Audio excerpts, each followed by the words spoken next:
Baik, terima kasih. Pada kesempatan kali ini saya akan menjelaskan mengenai jurnal dan kertas kerja tahun 2011, halaman 392.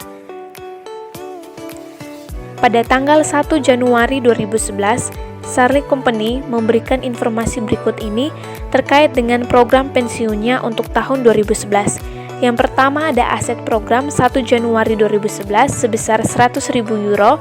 Yang kedua ada kewajiban imbalan pasti 1 Januari 2011 sebesar 100.000 euro. Yang ketiga ada biaya jasa tahunan sebesar 9.000 euro. Ada tingkat diskonto sebesar 12%, iuran pendanaan sebesar 8.000 euro, dan imbalan yang dibayarkan kepada pensiunan selama tahun berjalan sebesar 7.000 euro. Ya, yang pertama-tama kita akan membuat lembar kerja pensiun tahun 2011. Nah, dalam lembar kerja pensiun tahun 2011 ini terdapat jurnal umum dan juga catatan memo serta item. Oleh karena itu, mari kita simak bersama-sama. Yang pertama ada kolom item di mana saldo pada tanggal 1 Januari 2011 akan dicatat di dalam catatan memo pada bagian kewajiban imbalan pasti, yaitu kredit sebesar 100.000 euro yang didapat dari kewajiban imbalan pasti 1 Januari 2011 pada keterangan Sarli Company. Kemudian untuk aset programnya itu juga 100.000 euro yang didapat dari aset program pada tanggal 1 Januari 2011. Kemudian yang kedua, bagian item yang kedua itu ada biaya jasa. Nah, biaya jasa ini akan mencatat komponen biaya yang meningkatkan beban pensiun dan juga meningkatkan liabilitas kewajiban imbalan pasti sebesar 9.000 euro. Oleh karena itu, jurnal umum untuk biaya jasa pada beban pensiunan tahunan yaitu debit sebesar 9.000 euro dan juga pada catatan memo yaitu kewajiban imbalan pasti sebesar 9.000 euro. Kemudian item yang ketiga ada beban bunga. Nah, beban bunga ini akan mengakhiri beban komponen bunga yang meningkatkan liabilitas dan beban pensiunan sebesar 12.000 euro. Nah, 12.000 euro ini didapat dari saldo di awal kewajiban imbalan pasti dikali dengan tingkat diskonto sebesar 12%. Jadi 100.000 euro dikali dengan 12% maka hasilnya adalah 12.000 euro. Oleh karena itu, jurnal umum untuk beban bunga pada bagian beban pensiunan tahunan adalah debit sebesar 12.000 euro, sedangkan pada catatan memo yaitu kredit sebesar 12.000 euro. Kemudian bagian item yang keempat ada pendapatan bunga. Nah, pendapatan bunga ini untuk mencatat komponen pendapatan bunga yang meningkatkan aset program dan juga mengurangi beban pensiunan sebesar 12.000 euro.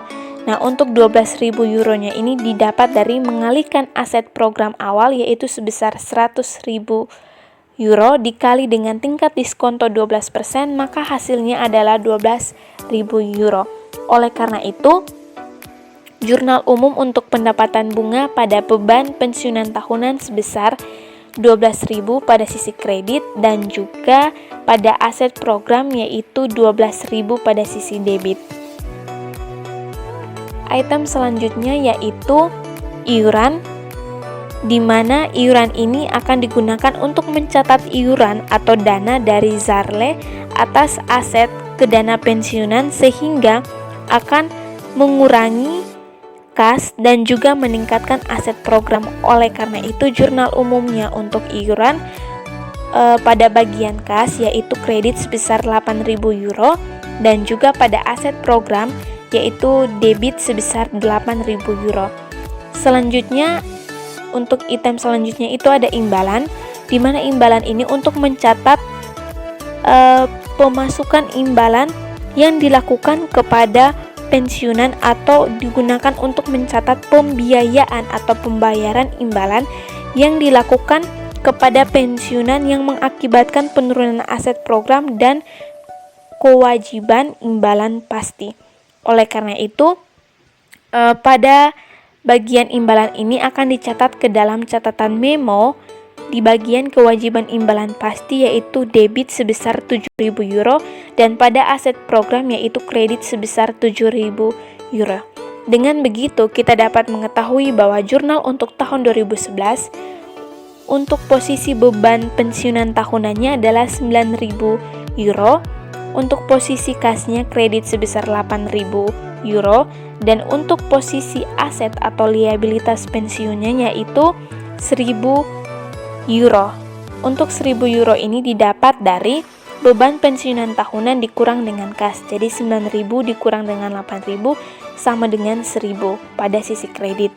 Sedangkan untuk catatan memo pada jurnal untuk tahun 2011 dengan saldo 31 Desember 2011 itu, pada catatan memo pada bagian kewajiban imbalan pasti itu sebesar 114.000 pada posisi kredit dan juga pada aset program sebesar 113.000 pada sisi debit.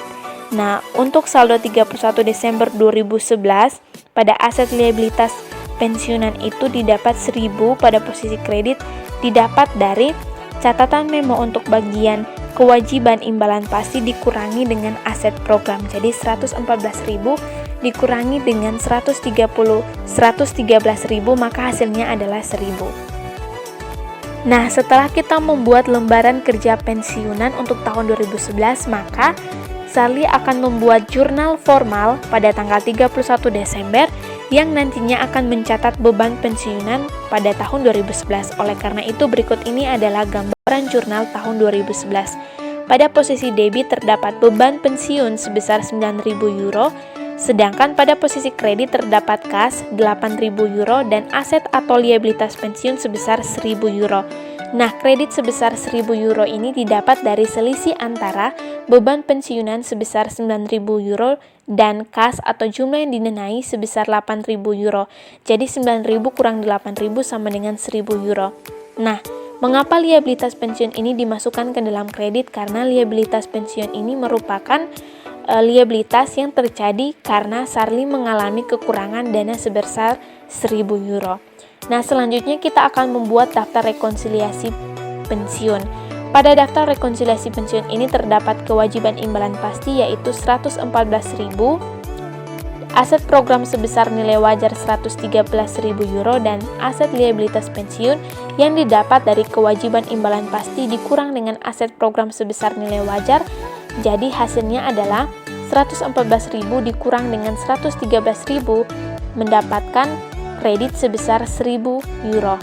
Nah, untuk daftar rekonsiliasi pensiun ini mencerminkan atau memunculkan dan menunjukkan bahwa kewajiban imbalan pasti melebihi aset program sebesar 1.000 euro yang merupakan rekonsiliasi dengan jumlah liabilitas pensiun yang dilaporkan dalam laporan posisi keuangan.